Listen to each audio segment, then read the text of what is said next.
ഒരു കാര്യത്തിനെ കുറിച്ച് അറിവുള്ള ഒരു വ്യക്തിക്ക് നമുക്ക് ഇൻഫർമേഷൻസ് തരാൻ പറ്റും. എന്നാൽ ആ ഒരു സംഭവം അനുഭവിച്ച വ്യക്തിക്ക് നല്ലൊരു മെന്റർ ആകാനും സാധിക്കും. നമ്മളൊരു ഡോക്ടറെ അടുത്ത് ചെന്നിട്ട് നമുക്ക് ഫുഡ് അലർജി ഉണ്ട് എന്ന് ഉറപ്പിച്ചു കഴിഞ്ഞാൽ ഡോക്ടർ നമ്മളോട് പറയും ഫുഡ് ക്രോസ് കണ്ടാമിനേറ്റഡ് ആവാതെ ശ്രദ്ധിക്കണം, പുറത്തു നിന്ന് ഭക്ഷണം കഴിക്കുമ്പോൾ ശ്രദ്ധിക്കണം തുടങ്ങിയ കാര്യങ്ങളൊക്കെ പറയും. നമുക്ക് അത്യാവശ്യം മരുന്നൊക്കെ തരും, എന്നിട്ട് അദ്ദേഹം വിടും.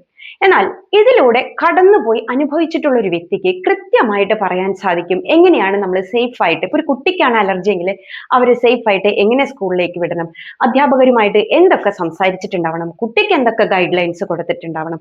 അതുപോലെ വലിയ ആളുകൾക്കാണെങ്കിൽ നമ്മൾ എങ്ങനെ ഒരു സൊസൈറ്റിയിൽ ഐസൊലേറ്റഡ് ആകാതെ പോകണം, എങ്ങനെ ഫുഡ് ക്രോസ് കണ്ടാമിനേറ്റഡ് ആകാം, അത് എത്ര മൈന്യൂട്ട് അളവിൽ വന്നു കഴിഞ്ഞാലും നമ്മളെ എങ്ങനെ ബാധിക്കും തുടങ്ങിയ കാര്യങ്ങളെക്കുറിച്ച്.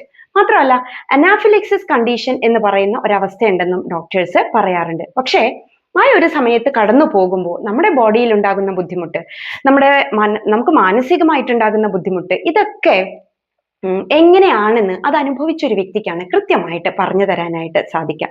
എന്റെ കഴിഞ്ഞ 10 വർഷത്തെ ഒരു ജേർണിയുടെ ഒരു ബേസിൽ നിന്ന് സംസാരിക്കുകയാണെങ്കിൽ ഇതിനെക്കുറിച്ച് വളരെ കോൺഫിഡന്റ് ആയിട്ട് സംസാരിക്കാൻ ഇന്ന് ഞാൻ ഏബിൾ ആണ് എന്ന് പറയാം. അപ്പൊ നമ്മളൊരു ഡോക്ടറെ അടുത്ത് പോയി നമുക്ക് ഇങ്ങനെ ഒരു പ്രശ്നങ്ങൾ ഉണ്ട് എന്നറിഞ്ഞ് അതിനുള്ള മെഡിസിൻസ് മേടിച്ചു കഴിഞ്ഞാൽ അതിനുള്ളൊരു അവയർനെസ് ആണ് നമ്മൾ എലൂസിഡോയിലൂടെ കൊടുക്കുന്നത്. ഫുഡ് അലർജി അവയർനെസ് മാത്രമാണ് കൊടുക്കുന്നത്. നമുക്ക് എങ്ങനെ മുന്നോട്ട് പോകാം, ഭയമില്ലാതെ നമുക്ക് എങ്ങനെ പാർട്ടികളിൽ പങ്കെടുക്കാനായിട്ട് സാധിക്കും, കുട്ടികളെ നമുക്ക് എങ്ങനെ സേഫ് ആയിട്ട് സ്കൂളിൽ വിടാം, അല്ലെങ്കിൽ അവരെ ഒരു പിക്നിക്കിന് വിടാം തുടങ്ങിയ കാര്യങ്ങളെക്കുറിച്ച് പാരന്റ്സിന് അവബോധം കൊടുക്കുക.